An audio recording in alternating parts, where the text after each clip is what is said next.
আসসালামু আলাইকুম। প্রাণের বিশ্ববিদ্যালয়, স্বপ্নের বিশ্ববিদ্যালয়। আমি দুটো বিশ্ববিদ্যালয়ে ইন্টারভিউ দিয়েছিলাম, তার মধ্যে ঢাকা ইউনিভার্সিটি। অবশ্যই সাংঘাতিক স্বপ্ন ছিল ঢাকা ইউনিভার্সিটিতে ভর্তি হওয়ার জন্য, তৎকালীন ঘ ইউনিটে, সম্ভবত ঘ ইউনিটে মনে আছে। তো ঢাকা ইউনিভার্সিটিতে ভর্তির স্বপ্ন সবারই থাকে, কিন্তু ওই যে বাউন্ড রুলে ছিলাম, তো পড়াশোনা নেই, কোনো প্রিপারেশন নেই, কাজের কাজ কিছুই হয়নি, ঢাকা ইউনিভার্সিটিতে হয়নি। এই বিশ্ববিদ্যালয়ে একসময় প্রগতির বিশ্ববিদ্যালয়, আন্দোলনের সত্যিকারের বিশ্ববিদ্যালয়, ঢাকা বিশ্ববিদ্যালয়।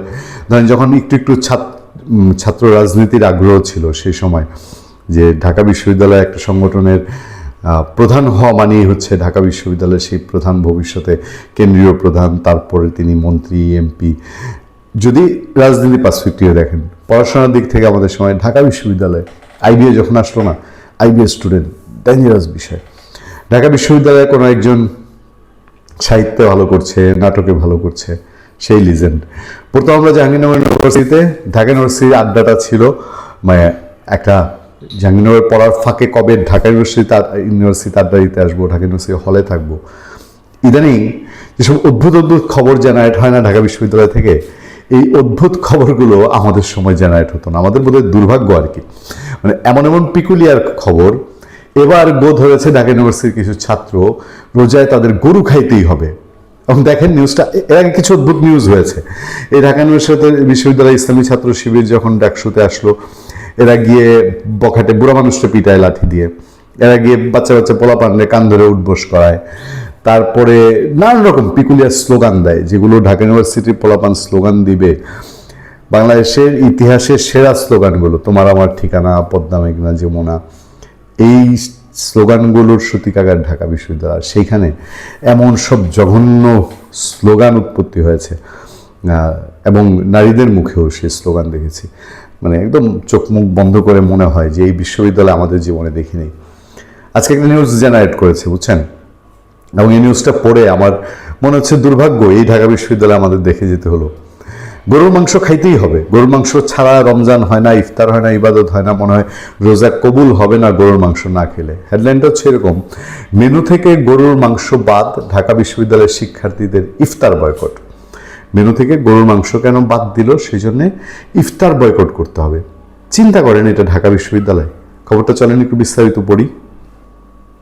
আঁকাবাঁকা হাতের লেখা একটা ছবিও আছে, ছবিটা আমি আপনাদেরকে দেখাবো। সেখানে লেখা হচ্ছে, বাৎসরিক ইফতারে গরু বাদ দেওয়া ইফতার বয়কট। কি গর্বের কাজ, ঢাকা বিশ্ববিদ্যালয়ের ছেড়ে পেলে গরু বাদ দিছে গরুখুর ঢাকা বিশ্ববিদ্যালয়ের পোলাপান, যে ইফতার বাদ দিতে হবে পবিত্র রমজান উপলক্ষে। প্রতি বছরের মতো এবারও শিক্ষার্থীদের জন্য বার্ষিক ইফতারের আয়োজন করেছে ঢাকা বিশ্ববিদ্যালয় কর্তৃপক্ষ।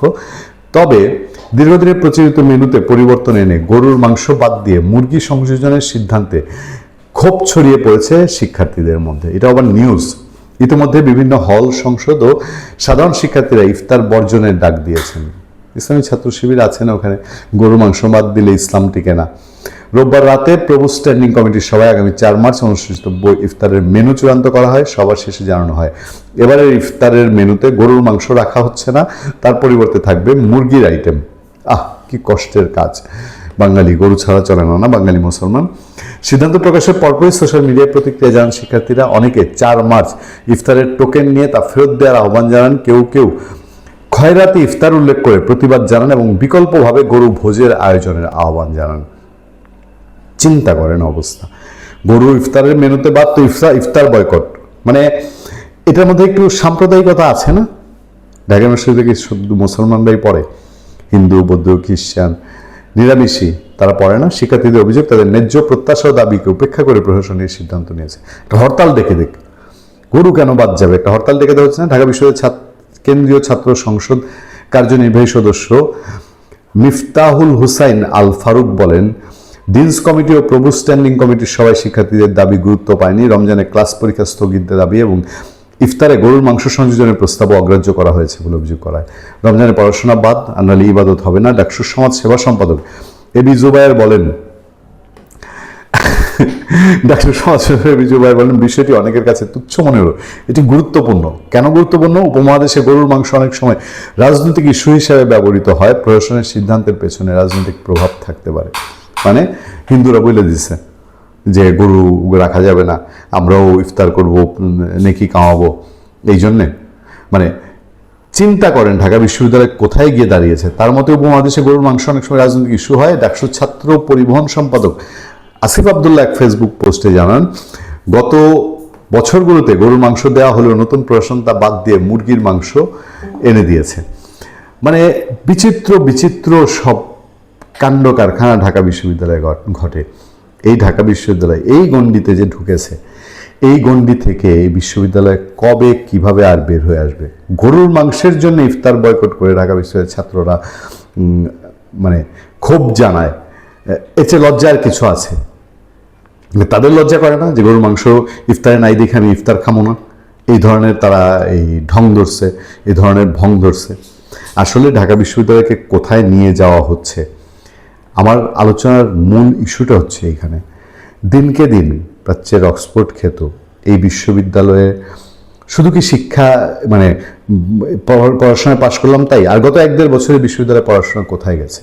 একাডেমিক কার্যক্রম, এই যে বিদায় নিলেন ভিসি সাহেব, তিনি কোথায় নিয়ে দাঁড় করিয়েছেন? ভালো থাকবেন, সুস্থ থাকবেন। আপনার সাথে আমি আতিক রহমান, পূর্ণিয়া।